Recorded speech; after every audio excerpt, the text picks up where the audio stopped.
This is the echo of who you used to be. The thoughts you rehearse without noticing, the emotions you recycle, the stories you keep breathing life into. As long as you hold on to them, your world will keep mirroring them back. The weight you carry isn't always visible. It's the quiet heaviness that sits beneath your ribs. The sigh you take before the day begins. The whisper that says, "Don't hope too much." It's the invisible program looping in the background, guiding your choices, shaping your chemistry, deciding your future before you do. You call it memory, but it's more than that. It's a frequency, a broadcast from an older version of you, replaying itself while your dreams wait in silence. Here's the truth. No one told you. You cannot step into your next timeline while staying loyal to the energy of your last one. Most people never see this. They try to manifest by rewriting thoughts, by visualizing, affirming, scripting. But underneath the ritual, they're still being the same signal, still waking up in the same emotional tone, still expecting change while embodying repetition. Let's be real. That identity, your old self, was never designed for expansion. It was designed to keep you safe. It was born in moments of pain, crafted from fear, rejection, disappointment. You didn't build it on purpose. It built itself around you. And with time, that protection turned into a prison. It began to feel like you, but it's not. That voice that says you're not ready, that warns you might fail, isn't truth. It's residue.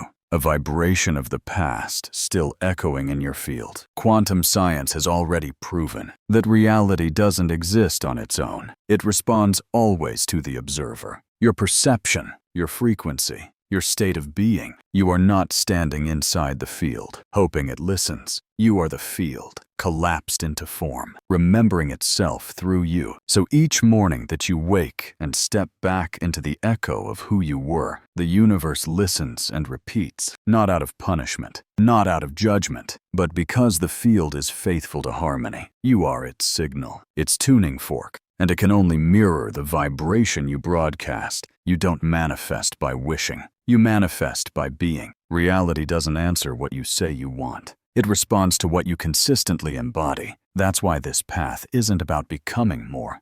It's about releasing what was never you to begin with. Your old identity clings to safety. It whispers, "Stay here." It's familiar. But safety isn't the mission of your soul. Comfort isn't the measure of growth. The person built by fear, guilt, or rejection is not the one who lives the life you've glimpsed in your highest visions. That future self, the one radiant with freedom, peace, and clarity, isn't far away. It already exists, right beside you, vibrating in a frequency your body can learn to match. You don't chase it, you tune to it. But here's the challenge.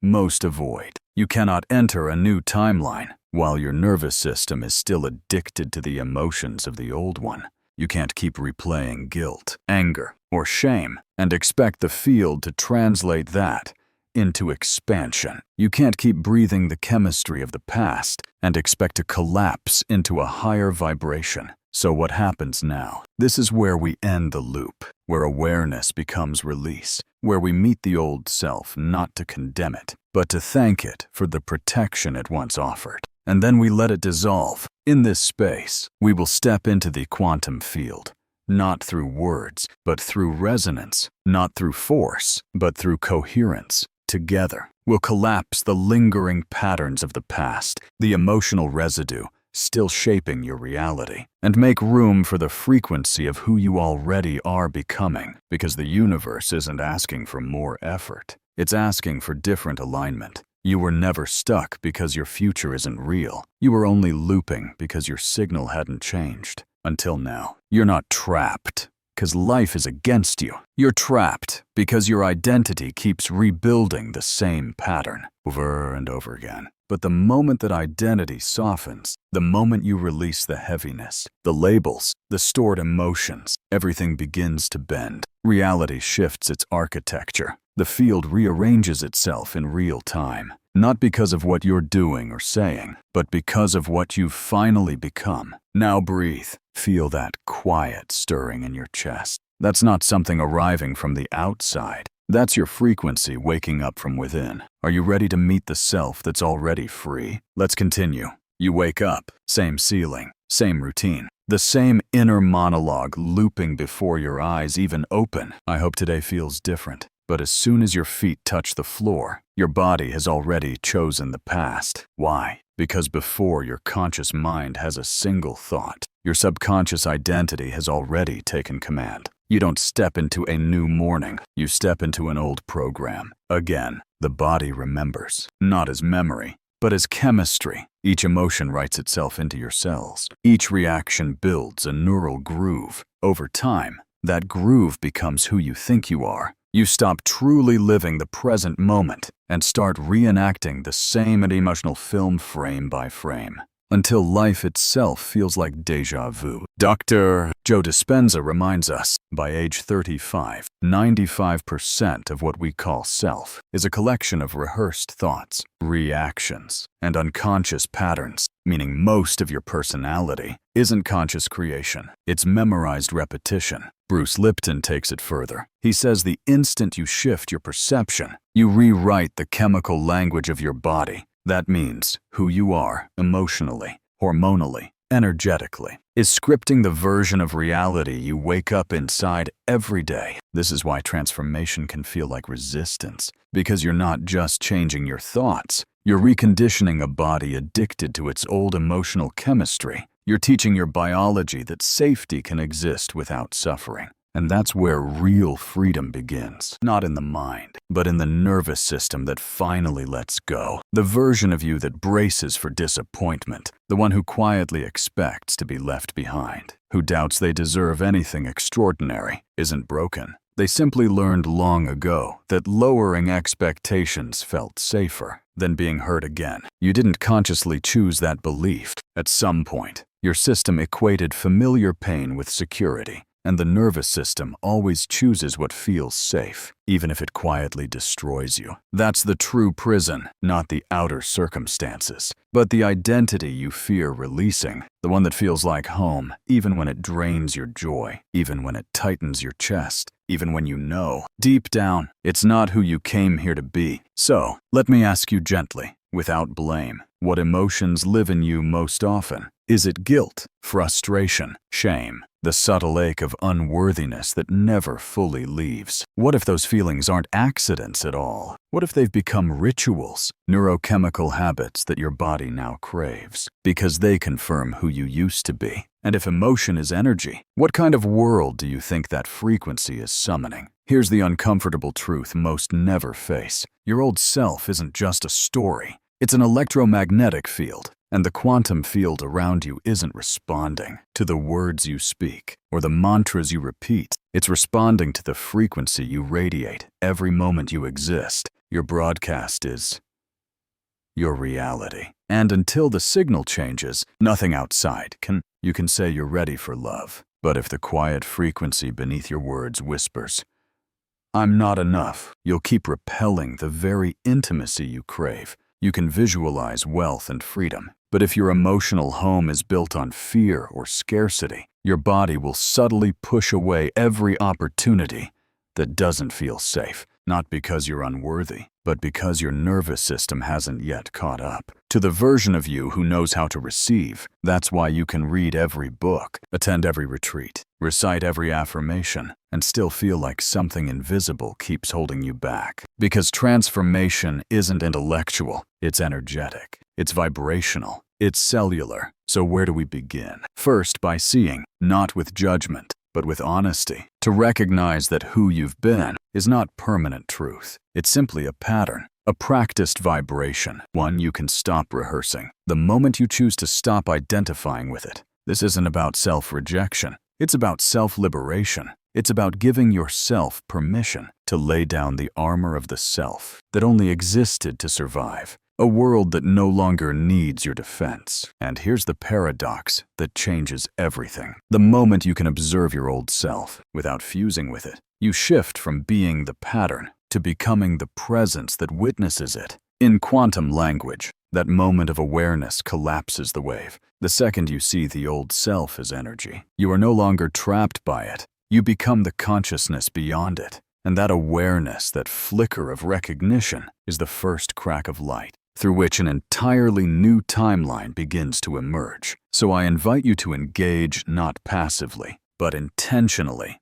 Pause, breathe, then type in the comments, "I am ready to release the version of me that no longer matches my future," not as performance, not as routine, but as a declaration, a signal to the quantum field that you are no longer available for the past, because the next evolution of you has already begun. If this message touches something ancient in you, something tender, something awakening, then consider this an invitation to subscribe, not only to a channel, but to a frequency. This space isn't about collecting ideas. It's about transformation. And if you're ready for that shift, you're already in the right place. We were told to ask, to believe, to visualize. Yet so many keep waiting for the click, for the money to show up, for the person to arrive, for the breakthrough to finally break through. And when it doesn't, we turn inward with doubt. Am I blocked? Am I doing it wrong? Maybe I'm not meant for more. But what if the issue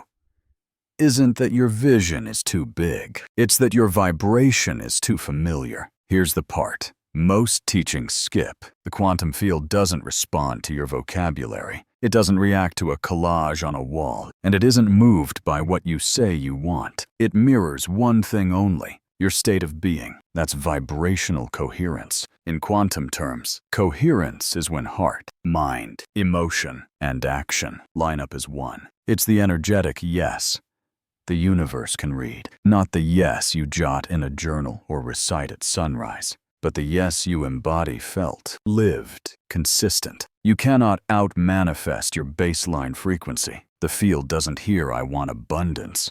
If your nervous system hums "I am not enough," it won't reflect your dream home while you inhabit fear. It won't echo your desire for love. If your emotional address is loneliness, jealousy, or unworthiness, not because the field is unkind, but because it is precise. Think of the quantum like a mirror. You don't lift your right hand and expect the reflection to improvise. Reality follows you. When you truly shift, the image shifts too. Here's the core problem. Most of us are trying to manifest from the same identity that created the limitation. We're using the filter of who we currently are to reach for a timeline that belongs to someone entirely new, but the future version of you, the one already living the life you've been picturing, isn't just thinking different thoughts. They are different. They carry a calmer nervous system. They enter rooms with quiet certainty. They speak from a grounded inner knowing. They've crossed the invisible line from wanting to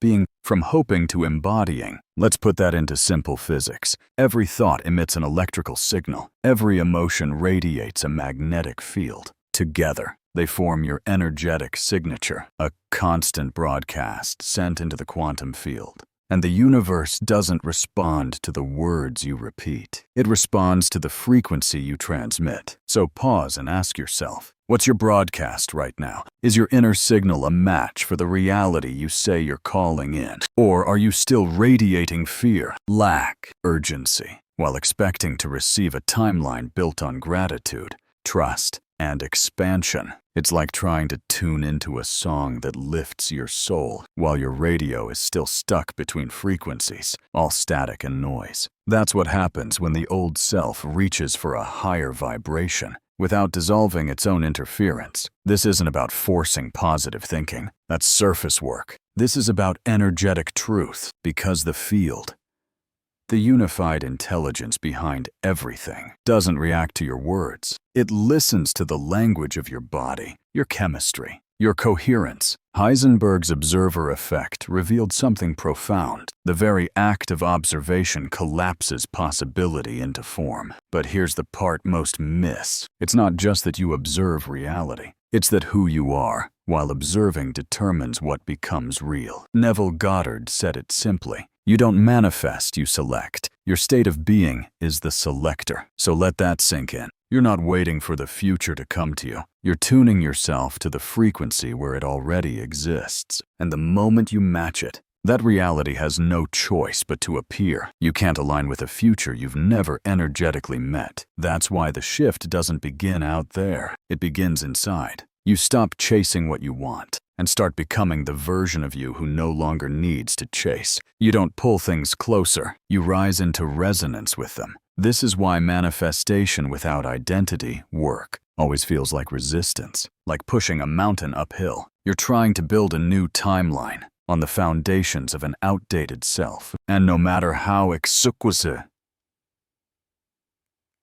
your vision is, if the ground beneath hasn't changed, the structure won't hold. So here's the question that rewrites everything. Who must I be right now to match the vibration of what I'm asking for? Not someday, not when the signs appear. Now, in thought, in feeling, in action, in embodiment. Because when you become the match, the universe doesn't delay it.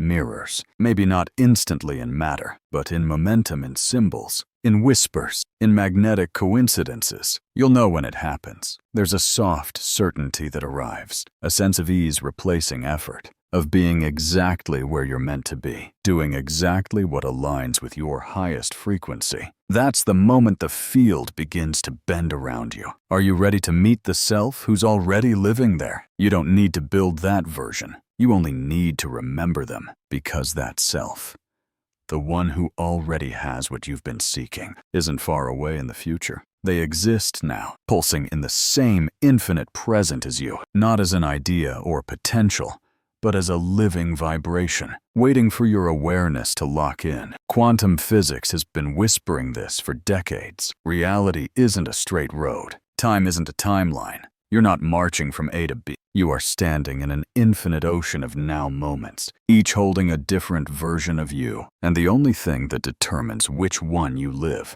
is the frequency you choose to inhabit. In the language of physics, it's the multiverse. In the language of spirit, it's divine potential. Different words, same truth. The you who is thriving, healed, magnetic, and steady is not on the way. They already exist on another frequency, as a distinct vibrational pattern, as a different state of being. Your job isn't to chase that version. Your job is to close the gap by becoming a compatible signal. Pause here, because this isn't poetry.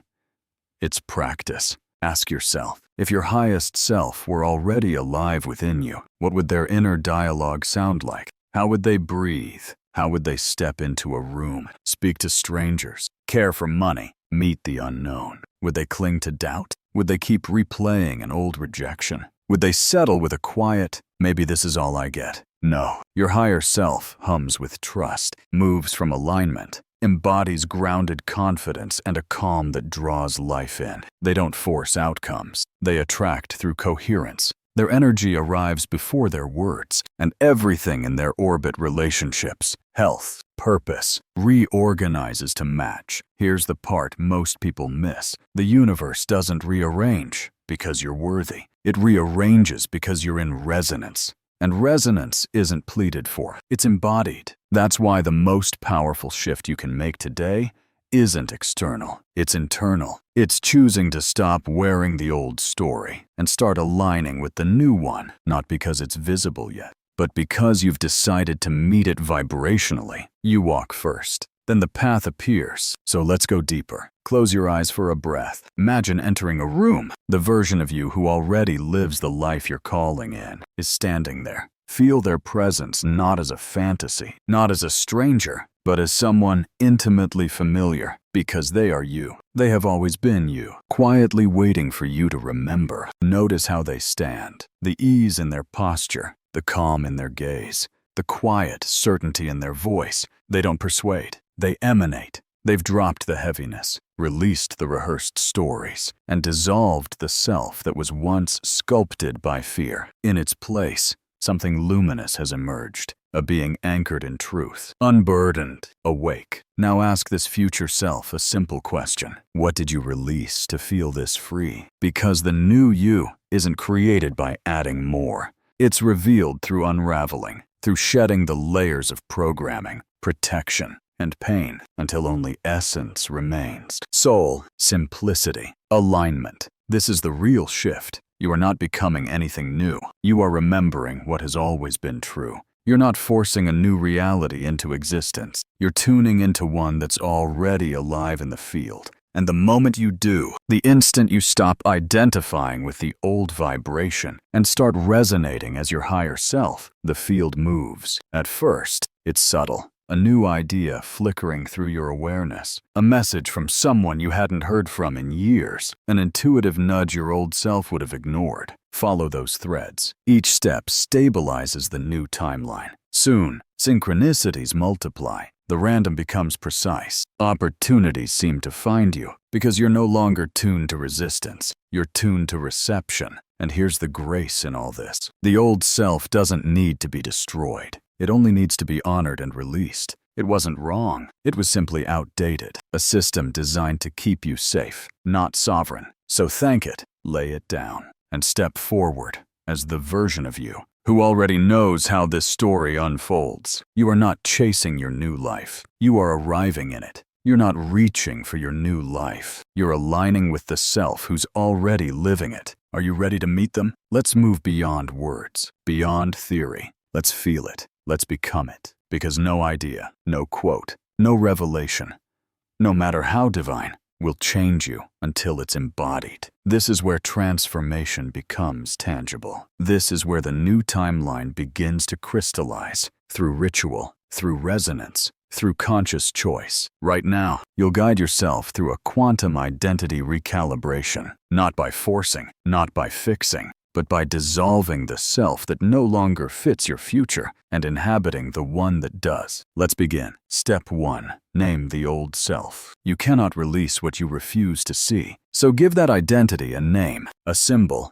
a phrase, an image. The version of you that has lived in fear, doubt, or constant striving. Maybe it's the prover. Maybe it's the one who waits. Whatever word arrives, trust it. Now speak to that identity, not with anger, but with gratitude. Thank it for surviving, for protecting you when you didn't know how, and now, lovingly, release it, because its job is done. Step 2. The ritual of release. Visualize that version of you as a weight you've carried, a suitcase filled with old memories, beliefs that once felt safe, but now keep you small. See yourself pausing, setting it down. You don't have to fight it, burn it, or run. Just let it rest. Then watch yourself take a few steps forward, lighter, clearer, your energy unbound. In that moment, the field reconfigures. A new vibration begins to hum beneath your skin. Step 3.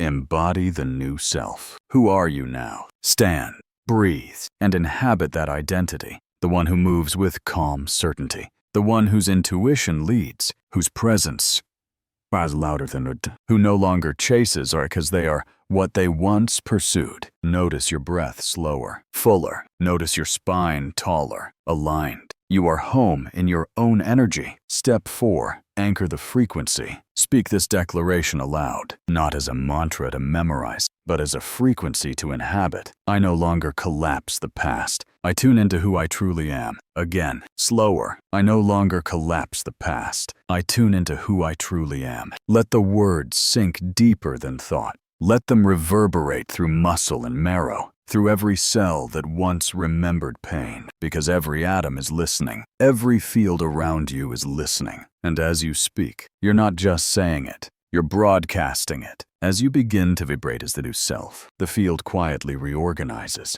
Paths you couldn't see before start revealing themselves. People aligned with your new energy begin to enter your orbit. Your world doesn't shift because you begged it to. It shifts because you've changed the signal. You're no longer reaching outward. You're walking in resonance. And that resonance has become your new reality. Here's the final truth. Ritual isn't a one-time ceremony. It's a doorway you'll walk through again and again. Each time the old self returns, not as an enemy, but as an echo, asking to be witnessed, to be released once more. And every time you choose the new frequency, you strengthen it. Every repetition stabilizes the new vibration. So tomorrow, before the noise of the world arrives, pause and ask yourself, which version of me will shape reality today? Then choose consciously, gently, powerfully. Because each time you do, you're not only rewriting your life, you're bending timelines. The ripple of that decision travels through the quantum field, invisible but vast, restructuring possibility.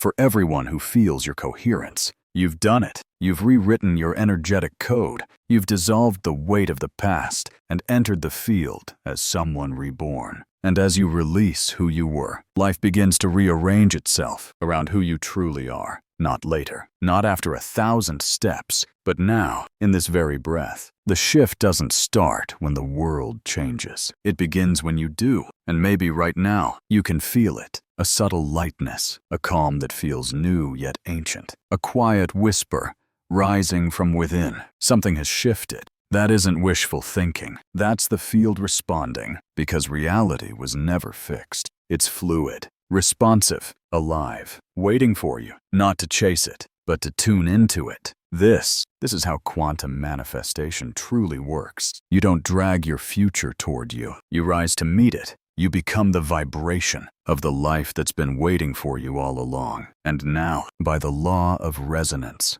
the outer world begins to reorganize itself, not through luck, not through magic, but through mathematics. Because vibration is architecture, and when the blueprint changes, the structure of your life must follow. Look around. Maybe nothing seems different yet, but you are. And that single shift alters everything. From this moment forward, every thought you choose, every emotion you allow, every belief you embody is either harmonizing with your expanded timeline or pulling you back into the echo of the old one. And you've already chosen. You've already crossed the threshold. Now the real practice begins not in concept, but in daily living. When an old emotion surfaces, you'll remember, this isn't me.